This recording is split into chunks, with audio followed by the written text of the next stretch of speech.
پہلے میں آپ سے پوچھنا چاہتا ہوں کہ آپ کا بچپن کیسے گزرا ہے اور کہاں گزرا ہے؟ بسم اللہ الرحمن الرحیم. میرا نام نذیر احمد ہے.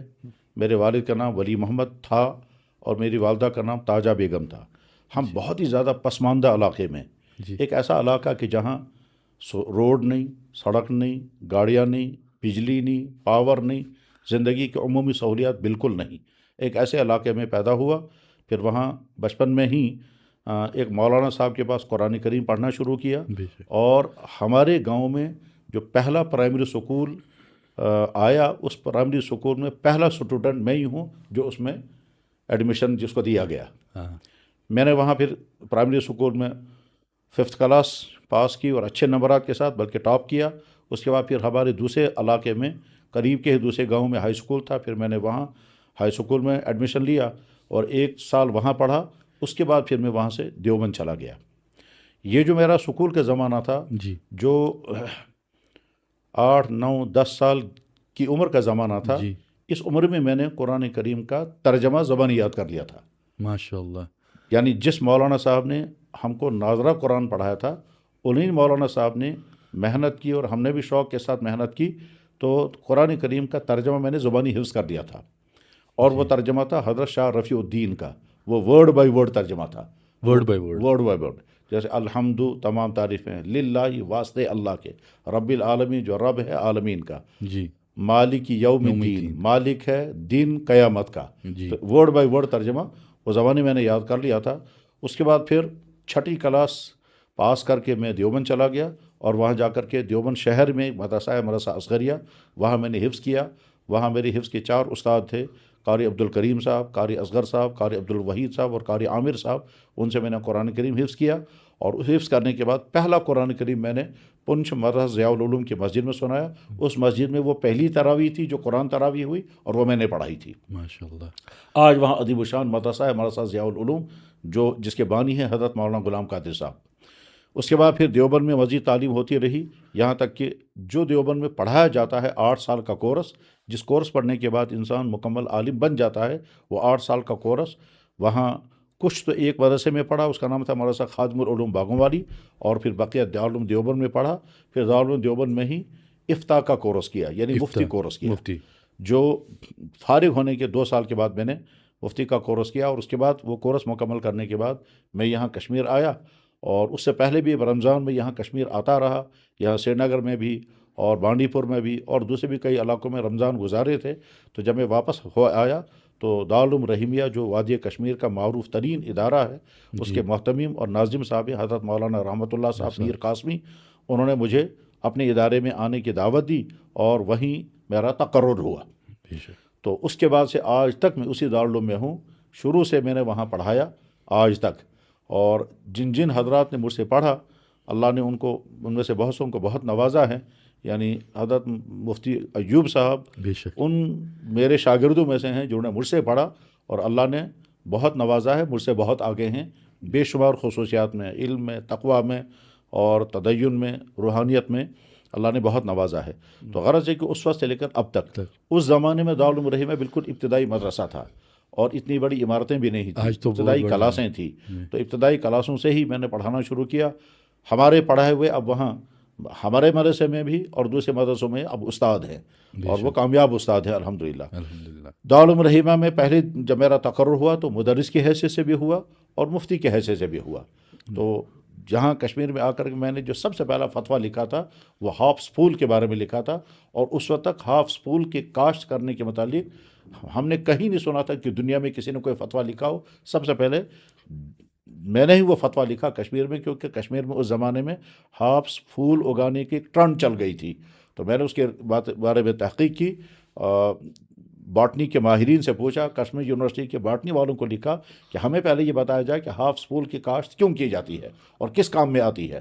تو وہاں سے جب انہوں نے کہا کہ اس سے ایک خاص قسم کی شراب بنتی ہے، تو میں نے پہلا فتویٰ میرا زندگی کا وہی تھا کہ میں نے لکھا کہ ہاف پھول کے کاشت کرنا ناجائز ہے، حالانکہ اس کے جائز ہونے کے فتوے اس سے پہلے کچھ لوگوں نے لکھے تھے، مگر وہ ایک رائے لکھی تھی، اس کے پیچھے پوری معلومات نہیں تھی، اور وہ ریسرچ بڑے نہیں تھی۔ مصنف تھے جس نے لکھا تھا کہ بھائی ہاف زمین سے اگنے والا ایک پھول اگر ہے تو اس میں اگانے میں کیا حرج ہے، لیکن ان کے سامنے یہ نقطہ نہیں تھا کہ اس کا مقصد صرف شراب بنانے میں۔ بہرحال اس کے بعد سے کشمیر کے معاشرے میں ہم کام کرتے رہے، پڑھاتے بھی رہے اور فتوے بھی لکھتے رہے، پھر دارالعلوم رحیمیہ ترقی کرتا گیا تو اگلی کلاسیں آتی گئی، یہاں تک کہ مکمل وہ تعلیم جو دارالعلوم دیوبند میں ہوتی ہے وہ تعلیم دارالعلوم رحیمیہ میں ہونے لگی، تو اس کی جو کتابیں وہاں کے منتظمین پڑھانے کے لیے دیتے تھے وہ کتابیں پڑھاتے تھے، اور اس کے ساتھ ہی پھر وادی کے طول و عرض میں جہاں جہاں سے مطالبے آتے تھے وہاں جا کر کے بیانات کرتے تھے، اور ان بیانات میں ہر قسم کے طبقات سے بیان کرنے کا موقع ملا، یونیورسٹیوں میں بھی جانا ہوا، کالجوں میں بھی جانا ہوا، بے شک۔ عوامی جلسوں میں بھی جانا ہوا،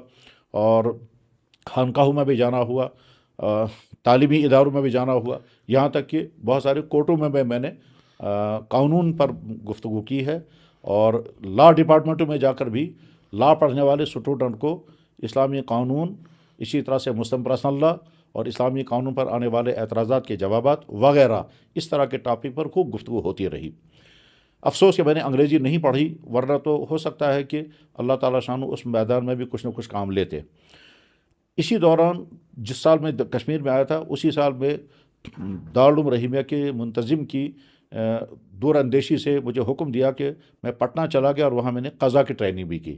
قضا کہتے ہیں اسلامی جج کو، یعنی ایک مسلمان جج کس طرح سے کورٹ کو چلا سکتا ہے اور پھر فیصلے کیسے کرتا ہے، تو وہاں سے وہ ٹریننگ کر کے میں آیا، لیکن دارالقضا جیسے قائم کیا جانا چاہیے تھا وہ ایسا دارالقضا ابھی تک یہاں قائم نہیں ہوا ہے، اگرچہ ہم فیصلے بھی کرتے ہیں، خاص طور پر لوگوں کے معاملات جو ڈسپیوٹ ہوتے ہیں، میاں بیوی کے جھگڑے ہوتے ہیں، بھائیوں کے پراپرٹیز کے جھگڑے ہوتے ہیں، اسی طرح سے ٹریڈ والوں کے آپس میں اختلافات ہوتے ہیں، لڑائیاں ہوتی ہیں، تو بے شمار کیسز ہم حل کرتے ہیں، اور ہمارے لکھے ہوئے فیصلے کورٹوں میں بھی چلے گئے، اور کورٹوں کے ججوں نے بھی ان کو سراہا اور ان کو برقرار رکھا۔ اس وقت بہت سارے جج حضرات یہاں کشمیر میں وہ ہیں جنہوں نے لا پڑھنے کے زمانے میں ہم سے بھی رہنمائی لی ہے، ماشاءاللہ، یعنی نکاح، طلاق، بے شک، مینٹیننس، اسی طرح سے وصیت، ہبہ، وہ قوانین جو مسلم پر صلی اللہ سے جڑے ہوئے ہیں بے شک، ان قوانین سے متعلق رہنمائی بہت سارے ان حضرات نے لی جو اس وقت تو وکالت پڑھ رہے تھے، بعد میں انہوں نے پریکٹس کی اور آج وہ جج ہیں، اور وہ ملتے ہیں تو اسی محبت کے ساتھ ملتے ہیں، حالانکہ بہت اونچے عہدوں پر اللہ نے ان کو پہنچایا ہے۔ غرض یہ مختصر سی زندگی ہے۔ یہاں کشمیر میں ایک زمانے میں ایڈز پر کام شروع ہوا تھا، تو اس زمانے میں جو ایڈز کے ڈائریکٹر تھے انہوں نے مجھ سے کہا کہ ایڈز کے متعلق اسلام کیا کہتا ہے، اس پر آپ کو گفتگو کر رہی ہے۔ چنانچہ میں نے پہلے ڈیٹیل کے ساتھ ایڈز کو پڑھا اور پھر اس پر کتاب لکھی، اور وہ یہاں شاید ایڈز کے متعلق سب سے پہلی کتاب ہے جو لکھی اور مکمل لکھی۔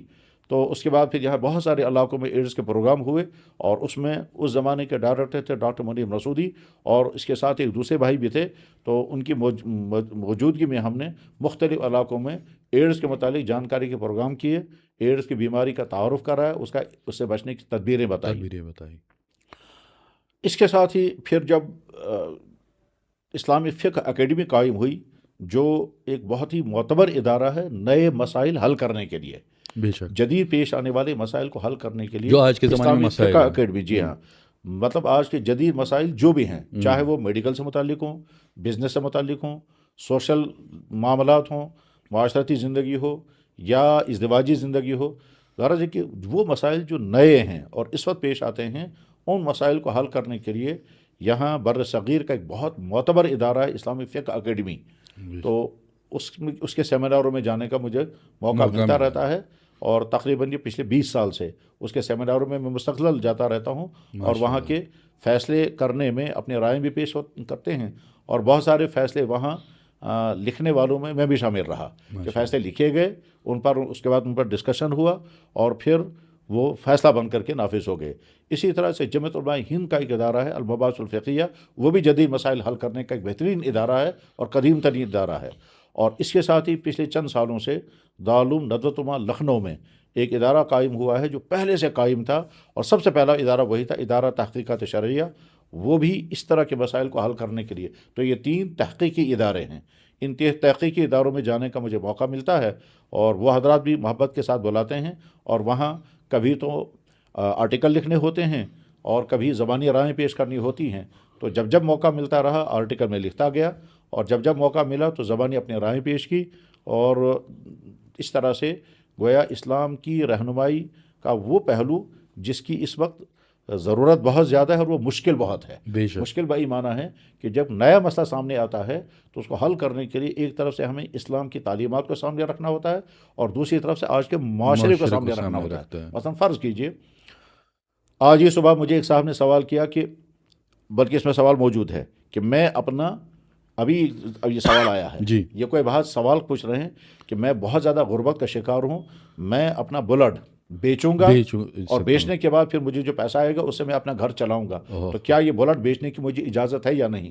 ظاہر ہے جس زمانے میں قرآن کریم نازل ہوا اور جس زمانے میں ہمارے نبی جناب رسول اکرم صلی اللہ علیہ وسلم تھے، اس زمانے میں خون کے بیچنے اور خریدنے کا کوئی سوال ہی نہیں کوئی سوال ہی تھا، نہیں، اس لیے اس زمانے میں بلڈ ڈونیشن پایا ہی نہیں جاتا تھا، بے شک نہ یہ ممکن تھا، نہ میڈیکل اتنا ایڈوانس نہ ہوا سوچ تھا تھی کہ ایک انسان اپنا خون دوسرے انسان کے جسم میں ڈال سکے۔ ہاں دودھ اس زمانے میں تھا، آج بھی ہے، جیسے ہماری مائیں بہنیں دودھ پلاتی ہیں اجنبی کو بھی پلاتی ہیں۔ تو اب جدید مسائل جو بے شمار میڈیکل سے متعلق ہے، مثلا آج رمضان چل رہا ہے، اب رمضان کے وہ مسائل جو پہلے سے ہیں وہ تو اپنی جگہ ہیں، لیکن آج کے جدید مسائل میں مثلا روزے میں انجیکشن کر سکتے ہیں یا بے نہیں، شک گلوکوز چڑھا سکتے ہیں یا نہیں، اسی طرح سے وہ تمام مسائل کی جو آج پیش آ رہے ہیں ان مسائل کو حل کرنے کے لیے یہ ادارے کام کرتے ہیں، اور وہاں باقاعدہ بہترین فیصلے ہوتے ہیں۔ اور دلچسپ بات یہ ہے کہ جس مسئلے کے متعلق بحث کرنی ہو اس مسئلے کے ماہرین کو، ایکسپرٹ کو بلایا جاتا ہے۔ بے شک مثلا ابھی جو آخری سیمینار ہوا ہے اس آخری سیمینار میں ایک ٹاپک یہ تھا کہ کیا انسان اپنی آنکھ کا کارنیا دوسرے کو ڈونیٹ کر سکتا ہے یا نہیں۔ اب کارنیا دوسرے کو ڈونیٹ کرنے کے لیے پہلے ہم کو آئی اسپیشلسٹ کی پوری رہنمائی چاہیے بے شک۔ چنانچہ میرے کہنے پر اسلامک فقہ اکیڈمی میں ایک آئی اسپیشلسٹ کو مدعو کیا گیا، اور میرے ساتھ ہی وہ یہاں کشمیر سے گئے، ڈاکٹر عادل جو آئی اسپیشلسٹ ہیں اور بہت دیندار ہیں، انہوں نے پورا آرٹیکل تیار کیا اور کامیاب آرٹیکل لکھا، اور وہ لے کر کے ہم وہاں گئے۔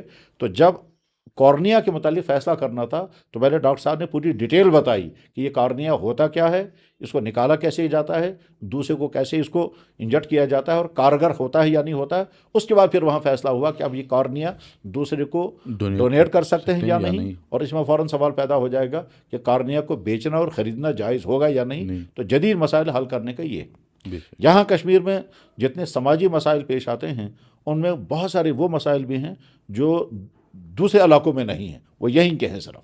تو اس لیے یہاں کے سماج کو سمجھنے کی کوشش کی، یہاں کے ٹرنس کو سمجھنے کی کوشش کی، یہاں کے عادات کو سمجھنے کی کوشش کی، اور اس طرح سے گویا اب تک کی زندگی یہیں گزری ہے، اور باقی جتنا ہونا چاہیے تھا وہ سب نہیں ہو سکا۔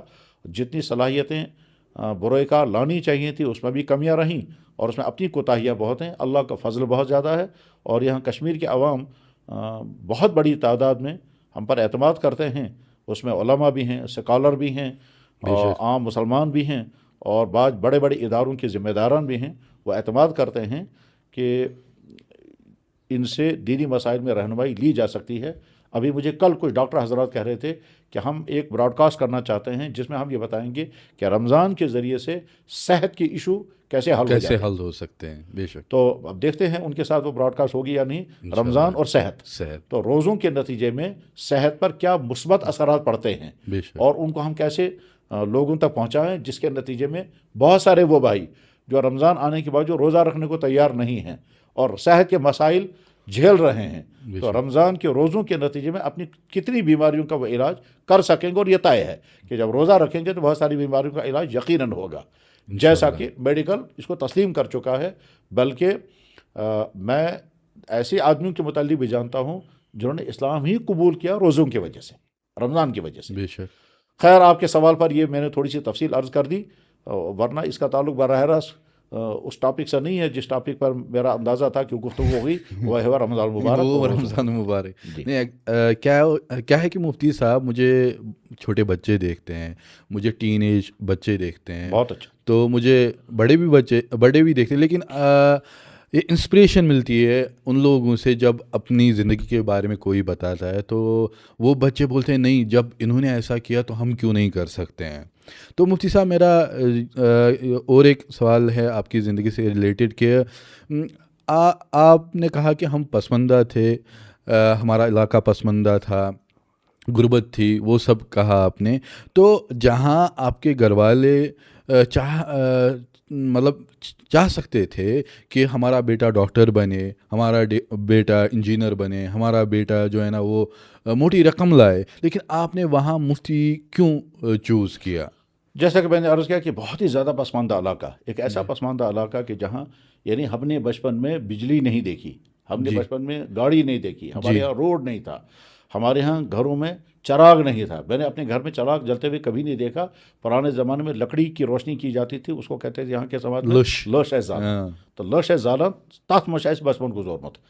ہمارے والد دینی مزاج کے تھے اور بہت زیادہ دیندار تھے، پڑھے لکھے تو کم تھے لیکن دیندار بہت زیادہ تھے، تہجد گزار تھے، تسبیح پڑھتے تھے اور دینی کام میں بہت سرگرم رہتے تھے. مزاج ان کا دینی تھا، اس لیے میں بچپن میں بہت زیادہ ذہین تھا اور اس لیے میرے سارے ٹیچرز سوچتے تھے کہ یا تو یہ بہت بڑا وکیل بنے گا یا جج بنے گا یا بہت اچھا ڈاکٹر بنے گا یا بہت اچھا انجینئر بنے گا یا اسی طرح کی کسی فیلڈ میں بہت آگے جائے گا، کیونکہ میں ذہین تھا اور اللہ نے ذہن عطا فرمایا تھا کہ میں مطلب وہ کتاب کی پوری کتاب زبان یاد کر لیتا تھا. بے شک ہمارے ٹیچر تھے، ابھی وہ زندہ ہیں، ریٹائر ہیں اس وقت. تو وہ جب ہماری کتاب میں سوال کا جواب کرواتے، یہاں سے لے کر یہاں تک جواب تمہیں یاد کرنا ہے، تو میں وہ پورا لسانی زبانی یاد کر لیتا تھا. ماشاء اللہ. اور اس وقت کے کلاس فیلو آج بھی مجھے کبھی ملتے ہیں تو وہ مجھے سناتے ہیں کہ تم تو پورا وہ چپٹری زبان یاد کر کے سناتے تھے، حالانکہ سوال کا جواب ہوتا تھا چند لائنوں میں. تو اس وقت میرے والد کسی اور شعبے میں مجھے لے جا سکتے تھے اور اگر وہ گیا ہوتا تو شاید دنیوی اعتبار سے میں کچھ اور ہوتا، لیکن اللہ کا کرم ہوا، اللہ کی عنایت ہوئی، میرے والد کا ذہن بنا اور مجھے بھی بہت خوشی کے ساتھ وہ تعلیم چھوڑ کر کے دین پڑھنے کے لیے جانے کا موقع ملا.